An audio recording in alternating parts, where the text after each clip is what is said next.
How's it going, everyone? So I wanted to make a video today and talk about Fidelity Crypto.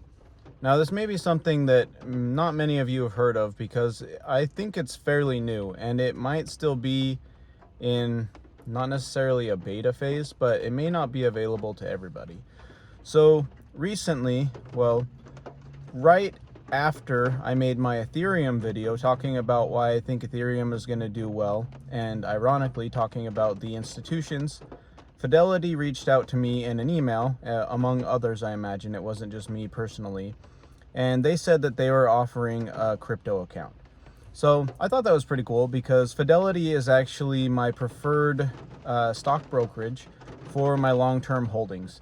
So I'll leave a link to a video I made about why I like Fidelity for stocks. But I wanted to talk about my experience so far with their crypto platform. And so far it's been all right, but they have a lot of work to do. So the first thing that was really annoying was, in order to set up a Fidelity crypto account, you have to go through some different steps. So in your Fidelity account, you can have multiple sub accounts. So I have mine set up for, I have one for my dividend stocks, I have another one for longer term holdings, and another one for kind of a mix of in between. And in order to set up my crypto account, I had to open a separate sub account that was compatible with a crypto account.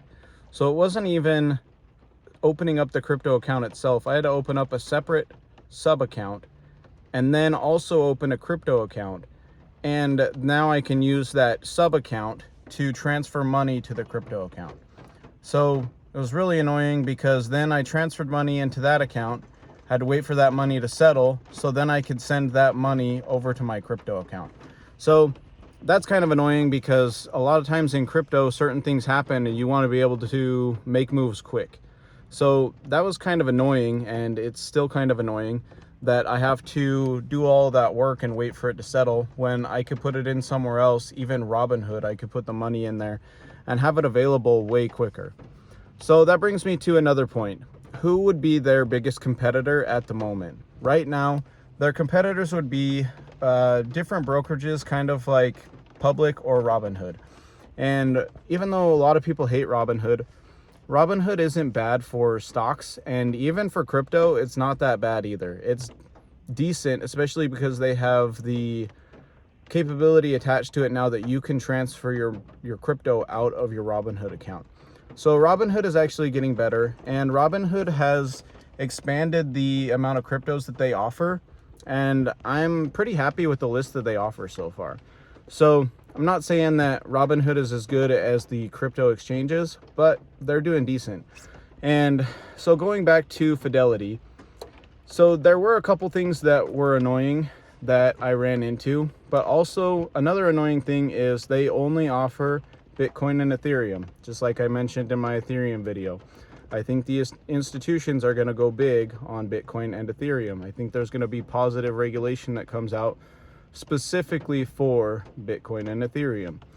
And so this, I don't know if it's really going along with what I was thinking, but I thought it was kind of funny that they came out with this email, and they actually had a really good article attached to it as well, explaining what Ethereum is.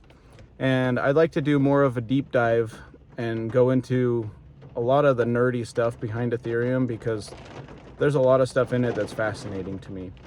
But so that was another annoying thing, is I can only buy Bitcoin and Ethereum on Fidelity, but I imagine that in the future they'll expand their list and they'll have more available.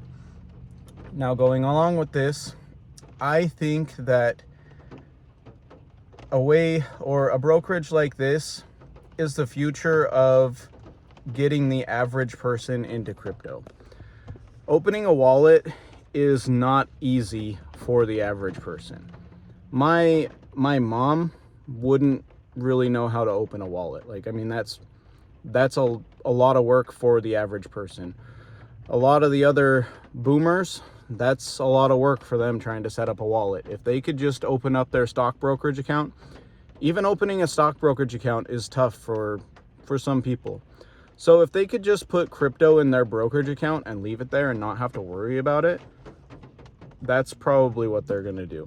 Opening up a wallet or trying to figure out how to transfer your crypto between different wallets, different exchanges, trying to buy NFTs, all this stuff, it's too much for a lot of people. And so I think that having brokerages that have a reputable name, and or even exchanges in the future, when they're able to gain the same kind of reputation that the brokerages have, that's where people are going to put their money for crypto. They're going to want to keep it in a brokerage or in an exchange. And right now, since there's no rules, it's really risky to keep your crypto in exchange. I don't recommend it right now. And even with Fidelity and Robinhood, you know, they have a reputable name with stocks, but who knows with crypto? I mean, it's brand new. So you don't know if one day they're going to say, oh, something happened and you don't have access to your crypto. So it's still kind of it's new ground for crypto and even for brokerages offering crypto. But so that's kind of my thoughts right now. I definitely think that an exchange like Coinbase, I use Coinbase, especially now that they've basically combined Coinbase Pro and Coinbase. And you just go to the advanced trade function and the fees are way cheaper than trying to just use Coinbase. So I usually use Coinbase to buy all my crypto and then I transfer it out to a wallet. But I think that Fidelity, or if some of the other big brokerages are able to get into crypto, that's where a lot of the average people are going to hold their crypto. Now, another thing that in my previous video talking about Fidelity, I kind of bashed on their app because their app doesn't have a very good user interface. It's kind of difficult to use. It looks like they've updated it. It's become a little bit better. But if they're trying to compete with somebody like Robinhood's user interface is so much better. It's so much easier for the average person to just go in and buy stuff. And they're way ahead. So if Fidelity wants to keep up, they need to keep updating their app and get it so that it's more user-friendly, easier to use. And another thing too that was interesting about Fidelity is I've been using it to buy some Ethereum to test it out, and the fees are very low. And the way they have it set up is it looks like you get it for free. There's zero commission, but what they probably do is they charge you a spread. And a spread is very common in stocks. And I imagine that it's used in certain places in crypto as well. And what happens is, say for example, that Ethereum is $2,000, just as an example. And they'll go in and they'll buy the Ethereum for $1,999. And I know that's way off from the current price that it's at, but we're just going to use this as an example to keep the math a little bit easier. So Fidelity goes in and buys all their Ethereum for $1 cheaper. Then they show you the price of Ethereum and they say that's going to be $2,001. So then they've got this spread. They bought it at $1,999 and they sold it to you at $2,001. So they're making this spread of $2. Now, when they sell that to you on a big scale, they make a lot of money from that little spread. And this is how Uphold does it as well. When you buy XRP on Uphold, they charge you a spread. So they say, okay, the XRP is 35 cents. And so they charge you 35 cents to buy it, when in reality, they bought it for 33 cents. So they're making this 2-cent spread on your XRP. So this is the way that a lot of exchanges do it, and it makes it look like it's cheaper. And depending on the percentage or how much they charge you for the spread, it actually isn't as cheap as you think it is. But sometimes it's a good deal. So, and right now, Uphold is one of the only places where you can really get XRP. So you can't really, I guess you can't really argue with it too much. I know if you go onto KuCoin, I think you have to buy the KuCoin native token, and then from that you can convert the KuCoin native token into XRP, but I haven't tried it. So if you have tried that, or if you've done it, leave it in the comments. Let us know how you've done it. But that's another thing that is kind of cool about Fidelity, is that it seems like they're not charging you much of a fee, but I'm gonna have to read through and see if I can find how much of a spread they charge to see how much it really costs. Because using Uphold is kind of expensive. They charge kind of an expensive spread for when you buy stuff. And when you send XRP from Uphold to another place, it's kind of expensive too. But so those are my thoughts so far on Fidelity Crypto. I think it's cool that they're offering it. And I mean, it kind of sucks that they only offer Bitcoin and Ethereum right now. It kind of sucks that they have all of these complicated steps to get it set up because nobody wants to go through all that.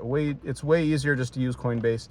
And another thing that's been really frustrating to me, which I don't know if everybody's going to have this problem because I'm kind of a weirdo, but a lot of times when I'm looking at my finances and taking care of my bills, it's late at night. And Fidelity will not let you transfer your money into your crypto account or buy crypto between midnight and 4 a.m. And the way they have it set up too, it shows it backwards. So it says that crypto trading is not available between 4 a.m. and midnight. So that makes you feel like, oh, so I can't trade crypto like the entire day. Like I can only trade it between midnight and 4 a.m. But it's the opposite. And so I have to wait until the morning before I can buy my Ethereum. And like last night, the price changed a few dollars. So I could have gotten it for a better price if they would have let me buy it when I wanted to. So that's another annoying thing. But if they can get this working well, I think this is a big step forward for mass adoption into crypto, because the average person thinks that crypto is too hard, it's too scary and all this stuff, and so they don't want to get into it, especially right now because we're in the bottom of the bear market, and so nobody's paying attention to crypto. And that's probably how the entire next year is going to be. Nobody's going to be paying attention. They're going to be just like me basically in 2019. I remember I walked into a mall and I saw a Bitcoin ATM and I started laughing. I was like, that stuff died. You know, why is there an ATM? Why do people even paying attention, you know? And then it came back in 2020 and I felt like a total idiot. So I think people this year are going to be like idiot me in 2019. And they're not going to pay attention to it. There's going to be a lot of good deals, a lot of good things going on. And the institutions are going to be buying it all up in the background too. Then in the end of 2024, when it starts going up again, everybody's going to be like, oh, what did I miss out on? What happened? Why is this going up again?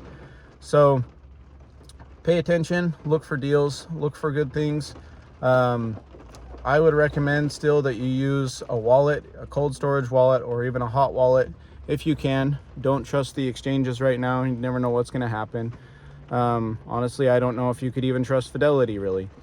And so just keep an eye on everything. I just wanted to post this little update. Let me know what your thoughts are on Fidelity Crypto. Have you tried it out? Did you even know that they offered crypto? Thanks for watching, everybody, and I'll see you in the next video.